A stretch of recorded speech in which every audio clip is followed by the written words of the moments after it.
नमस्कार, स्वागत छ यहाँहरुलाई नेप्से ट्रेडरमा। आज हाम्रो मार्केट चाहिँ एकदमै उत्कृष्ट अङ्कले चाहिँ आज बढ्न सफल भएको छ। आज हाम्रो मार्केट 62.21 पोइन्टले बढेको छ, जुन चाहिँ 3.03% ले हुन आउँछ। र आज हाम्रो मार्केटले चाहिँ एउटा महत्त्वपूर्ण रेजिस्टेन्स 8100 को लेभललाई चाहिँ ब्रेकआउट गरेर चाहिँ 2117.73 मा पुगेको छ। आजको दिनमा हेर्नुहुन्छ भने 189 वटा कम्पनीहरूले कमाएका छन् भने 32 वटा कम्पनीहरूले आज पनि घाटा बेहोर्नु परेको छ र 4 वटा कम्पनीको मूल्य जस्ताको त्यस्तै। भनेपछि ओभरअल सबै लगानीकर्ताहरूको चाहिँ पोर्टफोलियो हरियो नै भएको हुनुपर्छ। अब कोही मध्ये 32 वटा अथवा 4 वटा मध्ये मात्र स्टक छ भने उहाँहरूको लागि मात्र अलि दुर्भाग्य हुन पुग्यो होला। तर इन जनरल 95% जतिको पोर्टफोलियो चाहिँ आज बढेकै छ है त। टप गेनरको कुरा गर्नुहुन्छ भने LICN, HLI, NMB50, SPC र SPW यी कम्पनीहरूले चाहिँ सर्किटको लेभलमा कारोबार गर्न सफल भएको छ भने टप लुजरको कुरा गर्नुहुन्छ भने SPL, NIBLGF, PPCL, TPC र IHL चाहिँ 2 दिन लगातार घटेको छ र यिनीहरू चाहिँ टप लुजरमा आउन सफल त के भन्नु, यिनीहरू चाहिँ टप लुजरमा आएका छन्। त्यस्तै टप गेनरकै कुरा गर्नुहुन्छ भने यति मात्र कम्पनीहरू छैनन्, अझै धेरै कम्पनी छ जसले चाहिँ अब सर्किटको लेभलतिर कारोबार गरेको छ हैन। जस्तै सिटी, शिवम, ऊर्जा, NICL, PLI यिनीहरू सबै टप गेनरकै सरहतिर आएका छ भने SICL पनि 9.38 कै वृद्धि छ, प्रिनमा पनि 9.33% को वृद्धि छ है। SGIC पनि 8.77, अलमोस्ट धेरै जस्तो स्टकहरू चाहिँ 7-8% ले नै बढ्न परेको छ आज, धेरै जस्तो। टप टर्नओभरको कुरा गर्नुहुन्छ भने Shivam, SHL, HTL, IGI, NLIC यी कम्पनीहरूले चाहिँ टप टर्नओभर अर्थात् इन्भेस्टरहरूले चाहिँ एकदमै ठुलो अमाउन्ट चाहिँ यी कम्पनीहरुमा इन्भेस्ट गरेको देखिन्छ आजको दिनमा। त्यस्तै टप भोल्युमको आधारमा हेर्नुहुन्छ भने शिवम, SHL, निफ्रा, IGI र SHL मा चाहिँ भोल्युम एकदमै ज्यादा देखिएको छ। शिवम भोल्युमका साथ बढिरहेको छ भन्नाले लगानीकर्ताहरूको रोजाइमा परेको स्टक हो। त्यस्तै SHL होटल एन्ड टुरिज्म अन्तर्गत पर्ने SHL ले पनि एकदमै राम्रो परफर्मेन्स गरिरहेको छ भने निफ्रा, IGI र SHL ले पनि आज राम्रै भोल्युममा कारोबार गरेको छ। टप ट्रान्ज्याक्सनको कुरा गर्नुहुन्छ भने शिवम, SHL, IGI, SRLI र NLIC यी कम्पनीहरुमा चाहिँ किनबेच एकदमै ज्यादा देखिएको छ। अब सेक्टर वाइज हेर्नुहुन्छ भने चाहिँ बैंकिङ इन्डेक्स 1% ले बढेको छ, 1.06% ले हैन। डेभलपमेन्ट बैंक 4.65% ले बढेको छ, फाइनान्स 5.73% ले बढेको छ। आज मार्केटको लिड गर्नेमा चाहिँ लाइफ इन्स्योरेन्स त्यस्तै फाइनान्स पनि रहेको छ, 5.73% को वृद्धि छ।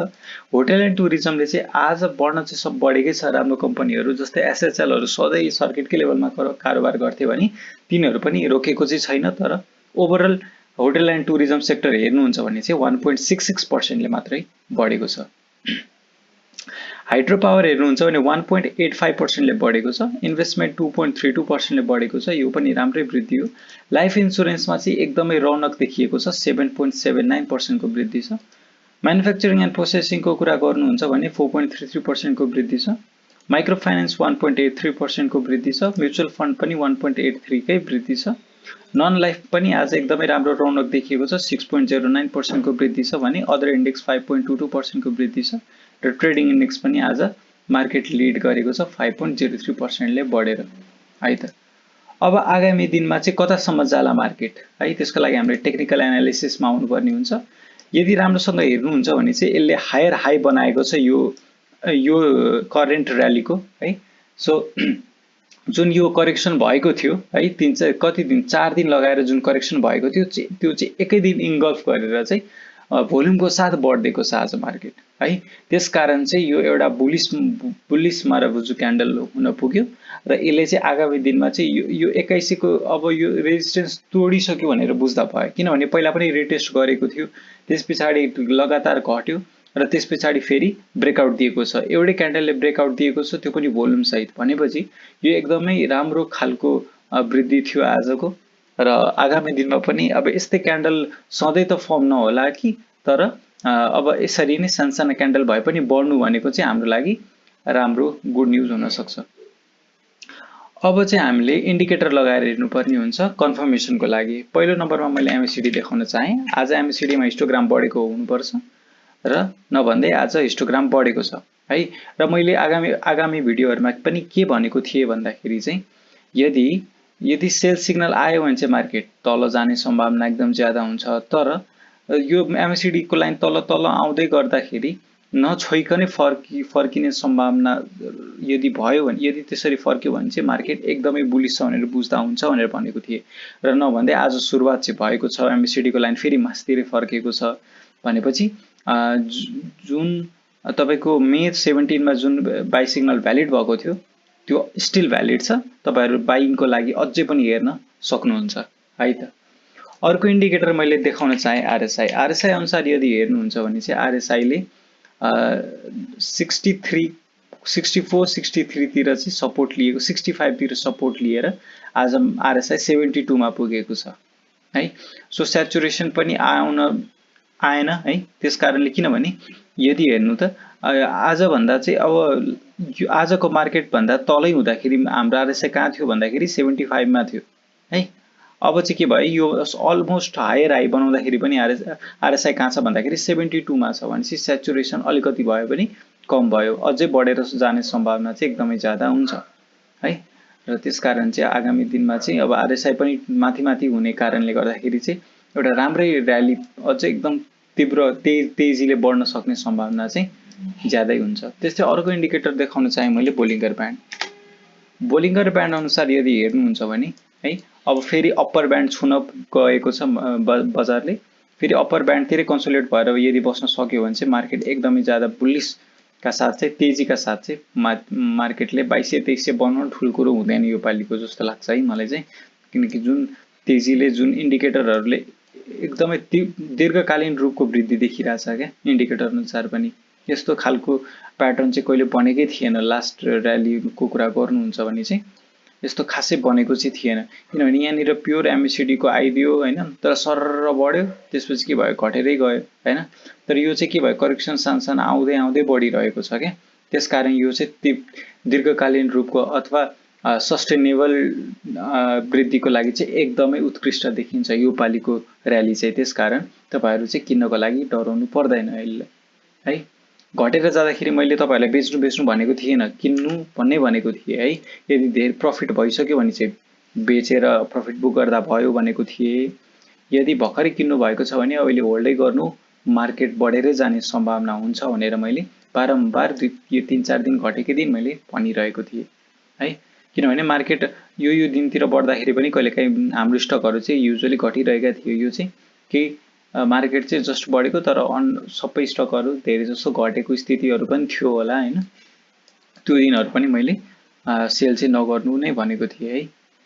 त्यस्तै अब आजको दिनमा चाहिँ सब बढेर जाँदाखेरि सबै धेरै जसो बढेर गएको छ हैन। सो मैले चाहिँ आज SHIVM मा टेक्निकल एनालिसिस लिएर आएको छु। SHIVM यदि हेर्नुहुन्छ भने चाहिँ आज SHIVM मा पनि एकदमै ज्यादा भोल्युम आएको छ। करिब तपाई हेर्नुहुन्छ भने यतिसम्मको भोल्युम त झन्डै 1 वर्ष अगाडि जुलाईमा आएको थियो, ट्याक्कै 1 वर्ष अगाडि आएको थियो है। यो जुलाई जुन 1 महिनाको 11 महिनाको फरक छ। 1 वर्ष अगाडि आएको जुन यो 1 वर्ष भन्दा पनि धेरै रहेछ है, किनभने यतातिर त्यति भोल्युम आकै छैन हैन। र आजको भोल्युम एकदमै उत्कृष्ट टाइपको भोल्युम रहेको छ। यतिसम्मको भोल्युम त यो IPO बाट लिस्टिङ भएदेखिकै सबसे ठुलो भोल्युम हो आजको चाहिँ है। त्यसकारण चाहिँ यस भोल्युमको साथ बढिरहेको स्टक हो। यसमा लगानी गर्दाखेरि खासै डराउनु पर्ने स्थिति चाहिँ छैन, किनभने यत्रो भोल्युमले चाहिँ यो प्राइस देखेको छ क्या है।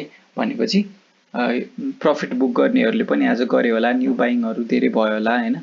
त्यसकारण चाहिँ अब यसमा चाहिँ यो सपोर्टको लेभलको काम गर्ने भयो कि अब आगामी दिनमा चाहिँ कहीँ पुगेर सपोज 700 पुगेर झर्छ भने चाहिँ अब 600 मा चाहिँ हामीले एउटा सपोर्ट छ भनेर पनि बुझ्न सक्छौं, किनभने यो दिन भोल्युम एकदमै ज्यादा आएको छ। त्यस्तै अब मैले अर्को स्टक ICFC लिएर आएको छु। ICFC पनि आज निकै राम्रो बढेर गएको छ। आज ICFC चाहिँ 494.5 अर्थात झन्डै 495 तिर पुगेको छ। मेरो चाहिँ एभरेजमा यसको WACC चाहिँ कहाँसम्म छ भन्दाखेरि मेरो 460 तिर छ। किन त मैले 409 मा पनि किनेको थिएँ, त्यसपछि 480 मा पनि किने, बिचबिचतिर पनि किनेको थिएँ। त्यसकारण चाहिँ मेरो जुन WACC छ त्यो चाहिँ 460 तिर छ। र मैले अलिकतिले घाटा पनि खाइसकेको थिएँ है हिजो अस्तिसम्म, तर आज चाहिँ एकै दिनमा चाहिँ झन्डै तपाईँको 7%, 7.24% को चाहिँ आज वृद्धि भएको छ। यसमा धेरै पोटेन्सियल छ है। यो हुन चाहिँ अहिले रेजिस्टेन्सकै लेभलमा छ छन चाहिँ, तर यो रेजिस्टेन्स चाहिँ यो पालिको र्यालीले मजाले तोडेर 550 देखि 600 सम्मको टार्गेट हामी राख्न सक्छौँ। अब होटल एन्ड टुरिज्म बढिसक्यो, त्यो सेक्टरमा जाँदा अलि रिस्क छ। एउटा राम्रो करेक्सन नआएसम्म हामीले इन्ट्री लिन अलि रिस्की नै हुन्छ। यो होइन कि भोलिदेखि घट्छ, तर बढेर जाने सम्भावना पनि हुनसक्छ, तर रिस्क धेरै छ त्यसमा। फाइनेन्स पनि बढेर जाने सम्भावना भएको सेक्टर हो, त्यसकारण चाहिँ मैले चाहिँ यसमा भएको फन्डामेन्टली पनि राम्रो भएको कम्पनी चाहिँ आइसिएफसी नै रहेको छ है। त्यसकारण चाहिँ आइसिएफसीमा धेरै पोटेन्सियल भएको स्टक हो, त्यसकारण चाहिँ यो किन्न सक्नुहुन्छ। यो पालिको र्यालीमा चाहिँ यसले राम्रो मुनाफा गरेर दिन सक्ने सम्भावना छ। हस् त, आजलाई यति नै। भिडियो कस्तो लाग्यो केही सर सुझाव छ भने कमेन्टमा बताइदिनु होला। भिडियो मन परेमा लाइक गरिदिनु होला र च्यानलमा नयाँ हुनुहुन्छ भने सब्स्क्राइब गरेर साथ दिनु होला। हामी 300 वटा सब्स्क्राइबरको परिवार बन्न सफल भइसकेको छौँ। आगामी दिनमा अब 400-500 पनि घट्ने छ भनेर आशा राखेको छु। हस् त, आजलाई बिदा चाहन्छु। धन्यवाद।